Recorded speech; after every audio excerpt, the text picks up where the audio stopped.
Thank you, Chairman Tonko and Chairman Rush, also for convening this important joint subcommittee hearing this morning on supply chain solutions for a clean energy economy. This committee and the Biden administration are committed to the clean energy transition and to ambitious decarbonization goals, including a goal of generating 100% clean electricity by 2035. Now, the clean energy transition is underway across the world. Last year, annual renewable capacity additions increased by 45% worldwide, and that was despite the pressures and challenges of the global COVID-19 pandemic. Domestically, the Energy Information Administration projects the share of renewables in the electricity generation mix to double by 2050. And this is a huge industry that's only getting bigger. Unfortunately, we're not fully prepared right now to meet this growing demand, and I'm concerned that we risk falling behind other countries as they invest in the industries of the future. As an example, today China dominates the production and the assembly of solar photovoltaic modules. China controls over 70% of solar PV module assembly, while over the last year the United States produced only 3% of the modules sold globally. China also has over 75% of global cell fabrication capacity, a crucial stage in the battery manufacturing process. In the meantime, the United States has less than 10% of the market share for capacity across major battery components and cell fabrication. With skyrocketing projections for electric vehicle adoption and the growing necessity of energy storage solutions, this is an industry guaranteed to boom. And as we look ahead, the question is whether we want the United States to lead or follow in the clean energy transition. And I strongly believe that we must lead that transition so we no longer have to rely on other countries' clean energy supply chains.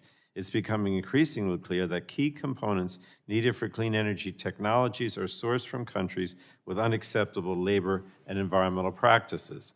Now, fortunately, the Biden administration has taken decisive action to halt the import of some goods sourced from countries that violate fundamental human rights. But we can and we must do more. It's also important to remember that the fossil fuel industry faces some of these same problems.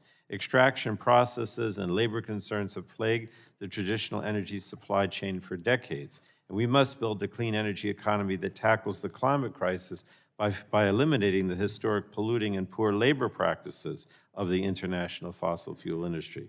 Now, this is one of the many reasons it's critical that Congress pass the Build Back Better Act, which invests heavily in our clean energy future.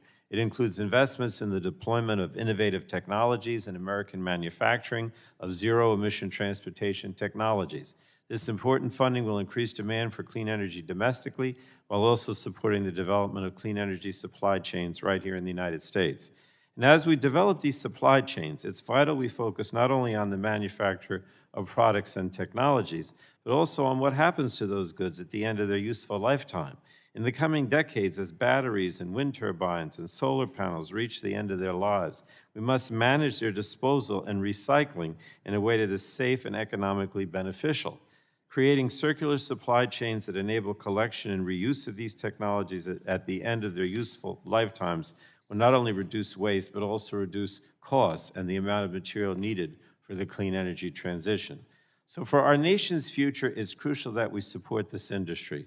A strong domestic clean energy industry will ensure we're able to meet our own clean energy goals and provide millions of jobs for Americans. It will also ensure that as the world transitions to clean energy, the United States is not left behind. We must work to build these industries here, and we must be competitive, and we must not miss this enormous opportunity for our nation's economy and the global climate. I did want to mention also, before I yield back, Mr. Chairman, I wanted to thank, as you mentioned, Jacqueline Cohen for her tremendous contributions to this committee over the last 12 years. As Chairman Tonko mentioned, she played an instrumental role in the passage of the landmark Lautenberg Chemical Safety Act, which modernized the Toxic Substances Control Act for the first time in 40 years. And over the last 12 years, Jacqueline's fingerprints are certainly found on any bill that became law out of our Environment and Climate Change Subcommittee. She had a particular passion for ensuring that all Americans have access to safe drinking water and for protecting and strengthening the Safe Drinking Water Act. And she's really going to be missed, and I wish her the best in her future endeavors. And with that, Mr. Chairman, I yield back.